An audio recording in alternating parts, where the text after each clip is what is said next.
আমাদের মাননীয় এখানে প্রোগ্রাম করে গিয়েছে, তাতে তো লোকজন মানুষেরা 500 চেয়ার বসিয়েছিল, আমাদেরকে বলেছিল চেয়ার বসাতে।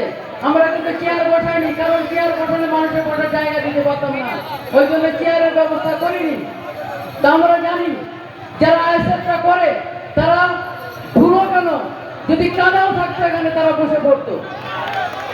সেই জন্য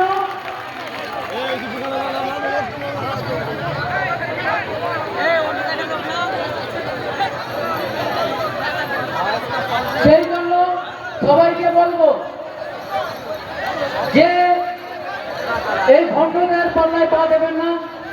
আর একটুখানি কথা বলছি, আমাদের সাদমপুরের পঞ্চায়েতে গতবার 21-এ আমরা 5,000 ভোটে জিতেছিলাম।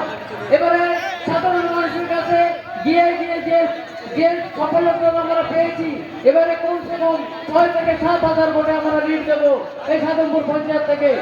ওদের কাছে ভোট দেওয়ার মতো কিছু নেই, ওদের কাছে শুধু একটাই আছে, হয় তারা টাকা দিয়ে ভোট কিনছে, নয়তো ধমকি দিচ্ছে।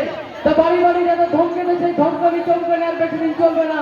আগে ওরা খুব ধমকানি চমকানি দিয়েছে, তাই সবাইকে বলবো এই ধমকানি চমকানি দিকে কান না দিয়ে সবাই যা নিজের বুথ স্তর থেকে সবাই একে একে 29 তারিখে সবাইকে সকাল সকাল গিয়ে থামচিলে ভোটটা দিয়ে জয়যুক্ত করবেন।